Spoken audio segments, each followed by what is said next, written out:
I'm Dr. Mel, and welcome to Dr. Mel's Message. Today's interviewee is a fabulous gentleman, I'm going to say that, with more than one books. Not only does he write fiction, but he also writes nonfiction. His name is Dr. Christopher C. Bell Jr. He's an essayist, a poet, a lecturer on public education and race-related subjects. He has been a retired U.S. Army major who served in the Army as a lieutenant in Germany during the 1950s. And after retiring from the Army, he began his civilian career and served as an education administrator and management analyst in the District of Columbia public school system. Now, with that said, I want to introduce you to Christopher and his two books. The first one is The Belief Factor and the White Superiority Syndrome, and then the novel, which is Lieutenant Williams on the color front.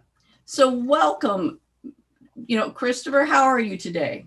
I'm well, doctor, and glad to be here with you. Thank you so much for having me. Well, I'll tell you what, we have a lot of topic to cover with you because right now we're right in the middle of a trial that kind of speargated a lot of the Black Life, movement to the forefront, and where people are now really talking about racism. And here you are with your expertise, and you talk about racism in one book, which is The Belief Factor and the White Superiority Syndrome. But then you take it a little bit further, and you actually have a novel about that. So let's start first and talk about The Belief Factor and the White Superiority Syndrome. What is that about? Let me tell you in this way. My sense is that most white people and Black people come up with the idea that white people are better looking, more beautiful, more cordial, better human beings than non-white people. That is bred into most of us. That whether you're Black or white, then. Right. The white will think he is better, and the Black will think he is a little less than the white. Now, why is this? Yeah, that's what I was about to ask. I said that's the primary, and that's what this book is called, The Belief Factor. My studies, readings, and observations tell me that this thing is more than just culture deep. It's belief deep. It almost goes back to, if you hear something long enough, whether it's truth, fact, or fiction, you're going to believe it. Yes, but then there is one crunching truth. The very Christianity that is fed to us gives us a white God and a white Savior male. And that is a basic impression that it is difficult to shake. It is difficult for the young white person to shake it. It's difficult for the young Black person to shake it. And most of us go through life never shaking it because it is ingrained to us from the cradle to the grave. That we so we start off with a belief that tells you that whites are better because they are more like the Creator and the Savior. Well, have you been able to isolate how in the world let's call it the white factor with Jesus Christ right now, or the Savior? I mean, to me, if you look at just where he come from, would negate the white skin, right? Not in America's culture. For all practical purposes, Christianity came out of Rome. It started from the Roman government. All right. Okay. These were white men who controlled it, and they are the ones who developed the Christianity, wrote the rules, the dogmas, and went out into the world, conquered, and imposed that religion. So those who met the Romans are those who are offsprings of the Romans and became servants or slaves to them, picked up their religion, and their religion gave them a white God and a white Savior, as well as a white normal master. This has gone on for over 1,000 years. So how do we overcome this as a society? All right, that's where the book comes in. Ah, All right, that's where the book comes in. Not okay. only do So how, I note this, but I propose certain things that must be done. And I did this among a group of black preachers. And of course, it didn't go over well. But the first thing we got to do is to eliminate all illustrations and icons of something that is supposed to be God as a humanoid. Get rid of all this God, God. You can't not picture God. You know, I remember at 14 years old, I stopped going to Sunday school, and my doctor and my dad asked me, "What is your problem?" And I told him, the problem is that God didn't make man in his image. Men made gods in their image. And so it's that reversed. that is a verse. The Romans, made up the gods. They gave the characteristic. So, first thing we got to do, and especially starting, the problem is more for the black. He has to get rid of all his God images. In the church, get rid of When this. you're saying images, are you literally talking about maybe the statues of Jesus Christ, the That pictures I'm that we talking see, about statues. I'm talking about humanoid images the that humanoid images? Okay. he got to get rid of. Got to clear. Otherwise, he is going to presuppose that they are white. And that's only the start, to get rid of the images of glass window deals. That's hard to do. Next thing he has to do, the black man I'm starting with now, Mm-hmm. is to understand himself and the history of Christianity that put him where he is. You see, the black man assumed the master's religion, and the master will never give his slave anything that would empower that slave. So the master gave him the religion, the black man got it, use it. He's making some changes, but still in his mind, you can go into some black church and you see an image of a blonde, blue-eyed Jesus on the wall. True. All right. That's true. That means the black man has not come into his own, that, hey, this has been imposed on me. He's not doubting that there is a supernatural, or that is a power somewhere. But why call it Jesus? And why make it a blonde, blue-eyed man? All right. So this is what this book goes through. We deal with the physical, and then we have to deal with the teaching of the mind. They get rid of that, what I call that white superiority syndrome. And black educators know about it. Black psychologists know about it, but they have been put out. The strong black preachers don't want to hear that. They say, let sleeping dogs lie. All right. But does that Get, manifest the problem even more? not for the preacher. Not for the preacher. Okay. Not for Fair. the preacher. Okay. Nor does it change the mentality of white folk who No, believe the same thing. Now, that's it true. isn't going to be until black folks stop believing it that the white guy is going to say, well, maybe it's not true. He has no vested interest in changing anything. The white guy, no vested interest.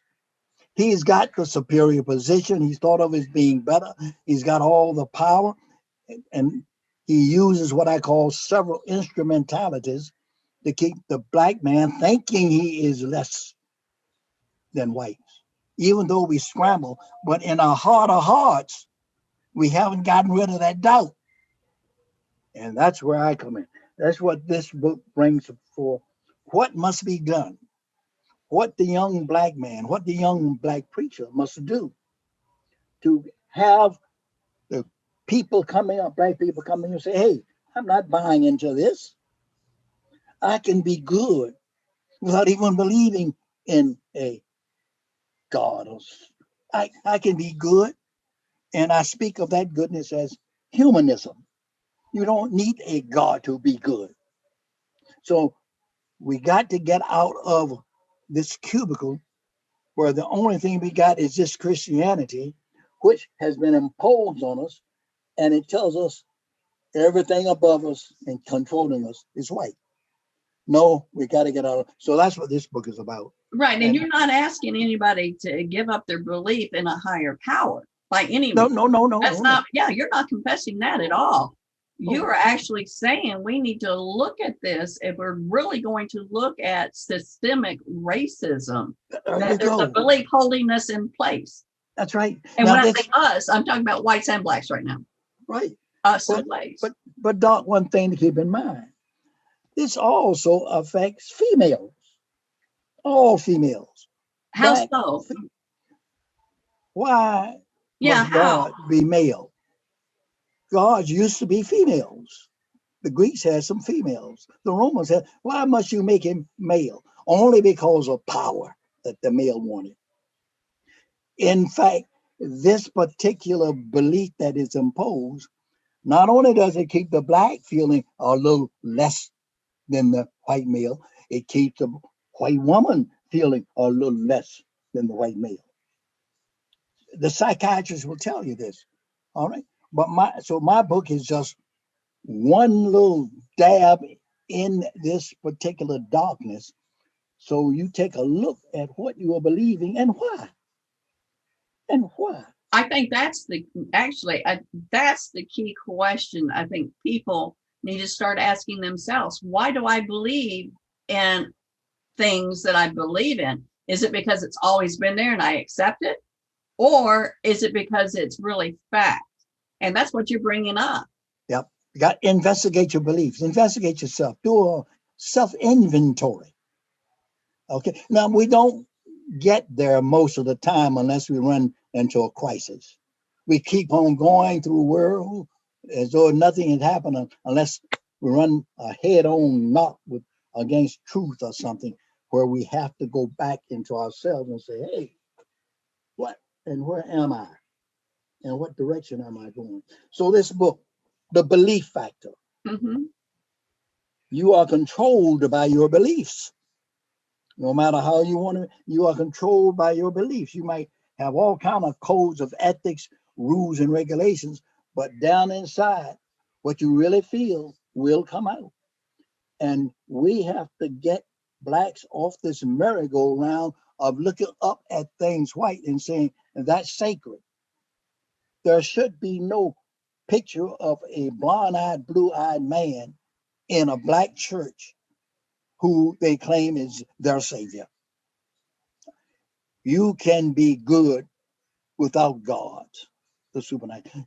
But we have been whitewashed. Pardon the pun, right? All right. I see where you're Not going with that. only blacks, but white females have been Yeah. white male washed. All right. So that's what that book is about. Wow. I mean, that's not an easy topic, I would say, for any black man to bring up to anybody. But when you talk about it, it makes sense to me. I mean, I can see that it's always been in my life that Jesus Christ was a white male with blue eyes. Let me share this with you real quick. I went into a group of black ministers to tell them about this book and what I was writing. Okay. And they had pains and groans and all that. I went to, I shouldn't call it a university, talked to the man in charge of the school of theology. And he told me, Bell, everything's going all right. Black people don't know anything about the history of the church. Let sleeping bells lie, bears and dogs lie. There is a need in the ministry to keep it going because it's fruitful, it's wealthy. All right. Many people who are believers have their egos already wound into it, so they can't back away from it and won't do anything about it. But I'm still obliged to tell the world what I know. Hey, each person has to choose his own. My job is to put out these seeds of information and knowledge as I see them.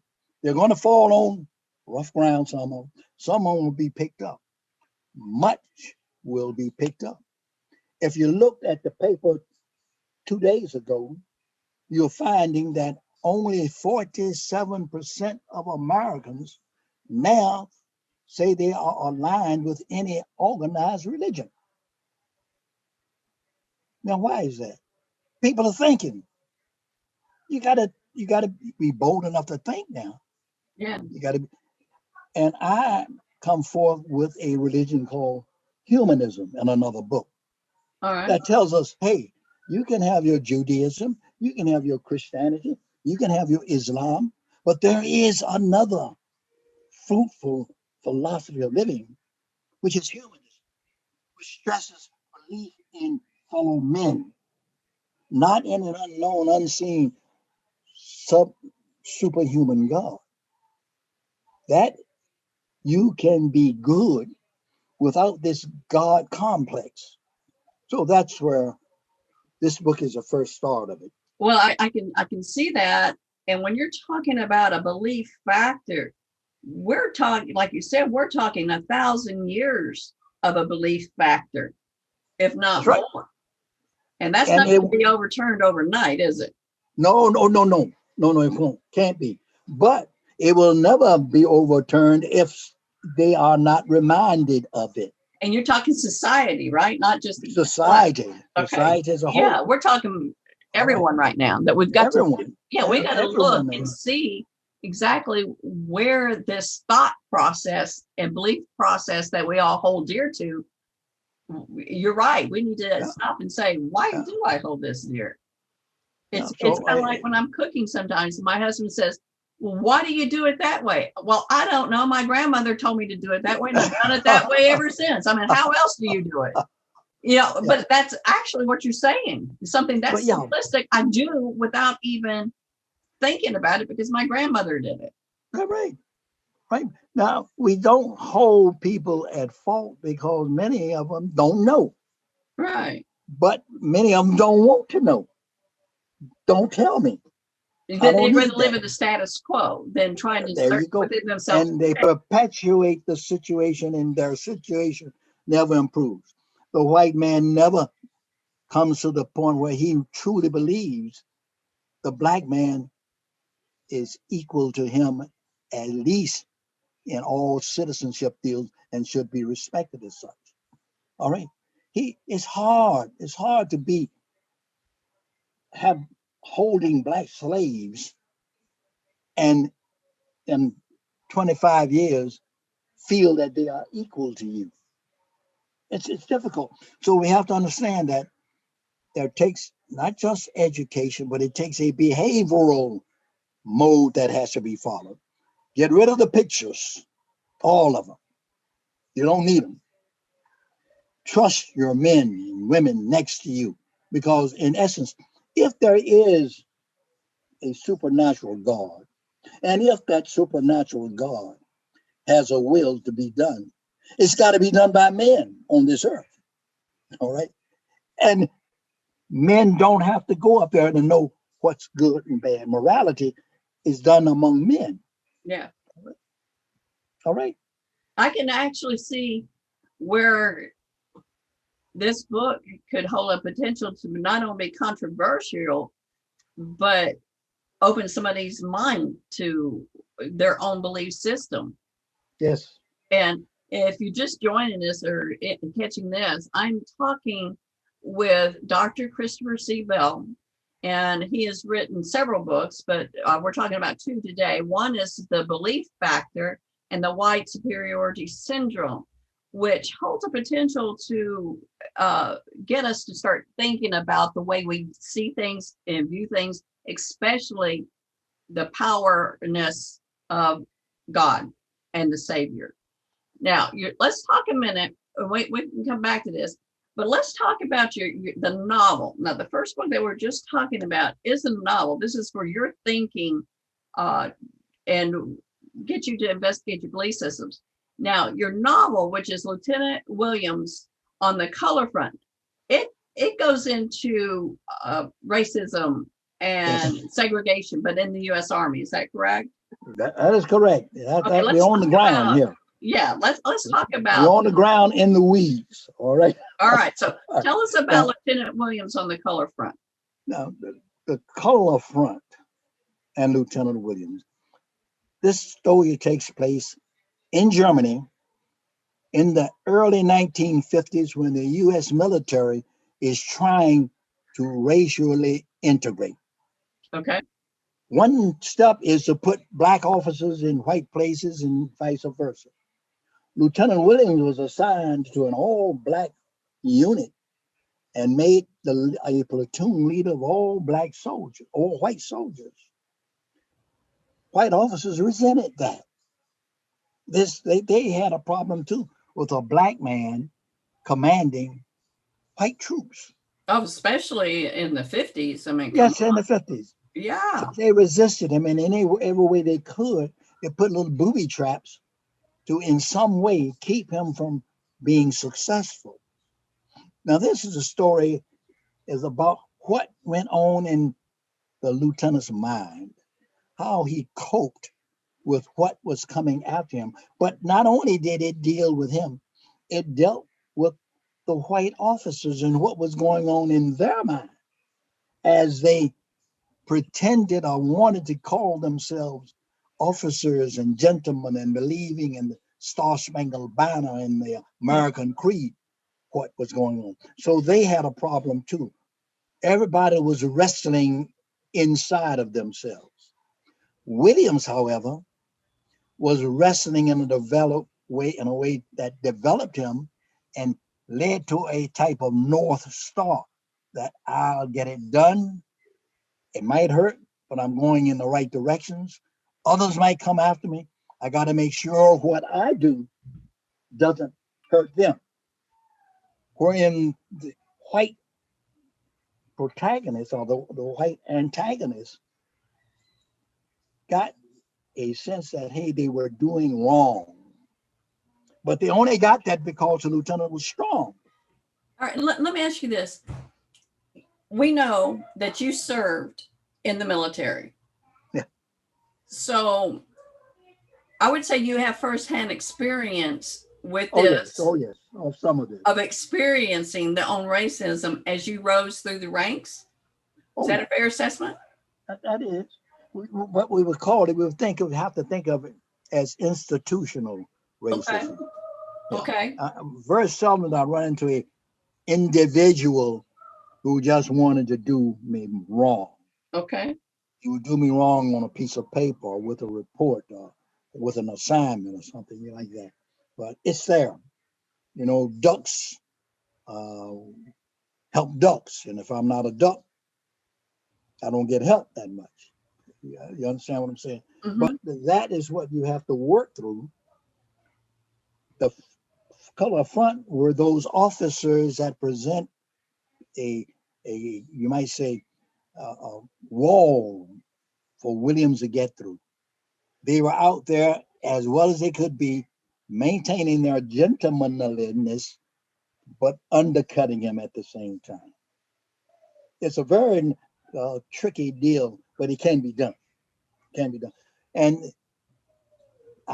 the book, I don't want to give the story how it ended, but there was heartache and heartburn for everybody, not just for the lieutenant.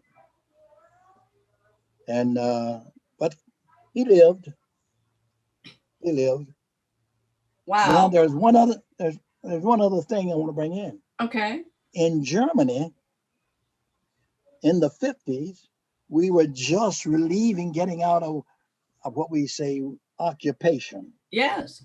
All right. And We when you think of Germany back in the 50s, you're talking a what I call blatant open white supremacy attitude. right. So we being the United States Army thought they had denazified Germany. Okay. Supposedly. Okay, can we add that word in there? But the Germans Supposedly they saw did. how they were treating their own people. So you had this mix of the Germans seeing the Americans trying to teach them something, which the Germans learned from the Americans, race relations and all that, how to put the Jews down. And you see all that wrapped into it. And we approach and pinpoint the thinking of Germans that we got to know, as well as some of the older Germans and some of the younger Germans. So it's an interesting book. It's entertaining, but it's also enlightening of how gentlemen can really be like devils and still act like gentlemen. No matter the race. No matter the race. No matter the race. And it doesn't go any further than, you might say, action and a direct relationship of what the thinking was with that action. I don't go into anything like I did in the belief factor, but we have a white lieutenant and a black lieutenant, and they wrestle against each other in their military skills and whatnot to see who is the best soldier. And then there gets to be who is just the best man overall. We have court martials, you know. I think it's beautiful. And so that's why I wrote it. I saw so much of it, and it just made me want to write. And Now, do you mind me asking how old you are? Yes, I'm 87. Wow, 87. I'm just a baby. I just turned 63. And I can't even imagine being 87 years old and living through the 50s and the civil unrest with Martin Luther King. I mean, you have a wealth of firsthand experience. Are you ever going to share what racism was really like in the 50s and 60s? Let me tell you what I write about, and you might see. I'm not that interested in writing history of racism. Okay. All right. I write in that space that is the intersection between racism now, religion now, educational policy, and social policy. All right. They got a lot of guys can write about the racism of the 1920s, 100 years ago, Tulsa and all. That's our deal. Well, my deal is to try to take that, what is the here and now,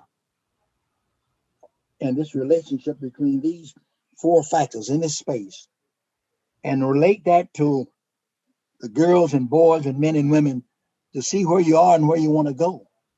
It's clear where we are in some areas in America now.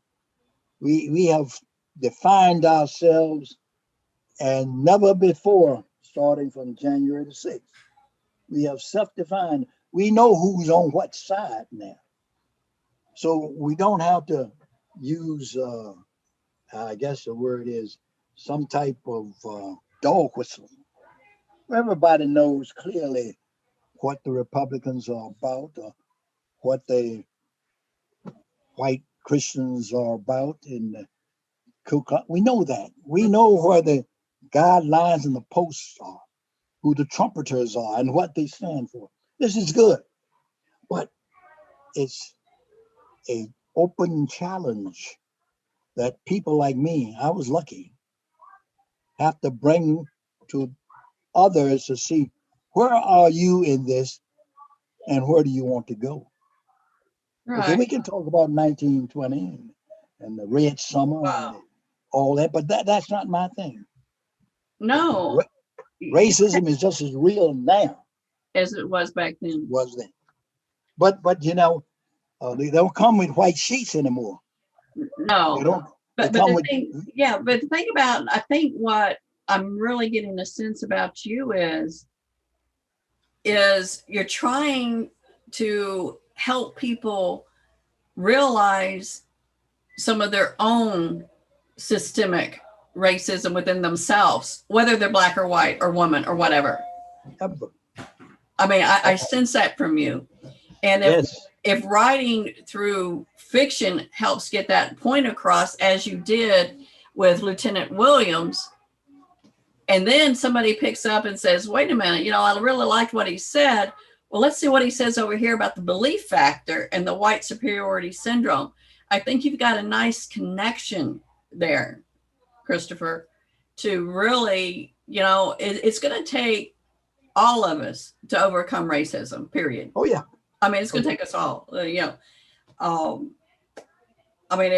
is something that I'm very serious about. My parents fortunately raised me not to be see color. My best friend all the time I was in high school was Black, and I never saw anything wrong with that, although a lot of people did, but I certainly didn't. And I have biracial grandkids.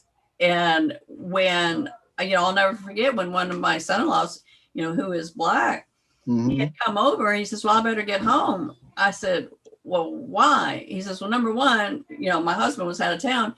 He says, the last thing I need to do is get caught in your neighborhood and be pulled over. And I'm like, I'm looking at him like, what? It's still happening, Doc. But it's still going on. Right. But I'm looking at this like, I don't get it, Jay. He goes, no, and you wouldn't. You're a white woman. He says, but you don't know what it's like. And for me to have to tell my sons that you've got to watch your back in certain neighborhoods because you're looked down upon.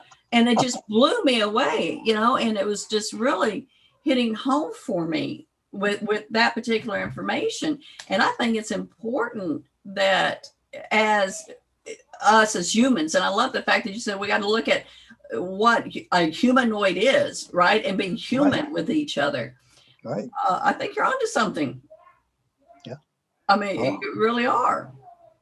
And, first of all, I want to thank Strat Advertising for bringing us together, because I'm a strong believer in talking and having open and honest conversations with not only the authors that are interviewed, but with just people in general, because if we start hiding things like that, we're never going to get over any of our problems. I don't care what it is out there. You take a look at the first opening of my website. Okay, I'm right here. Yes. All right.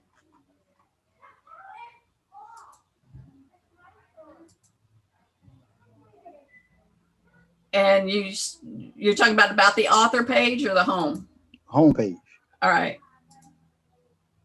Yes. Welcome to the books by Christopher Bell Jr., ED.D. To be white and accept consciously or unconsciously the image of God as a white male is the greatest example of white superiority syndrome, conditioning that leads to white supremacist thinking and white racism. Now, this is on his website. I'm reading it verbatim. And to be Black and accept consciously or unconsciously the image of God as a white male is a grand example of white superiority syndrome, conditioning that leads to self-negation and diminished self-respect. That's the whole basis of the book, The Belief Factor. That is what most of my writings indicate. Even the Lieutenant Williams, that sense of believing in yourself comes out.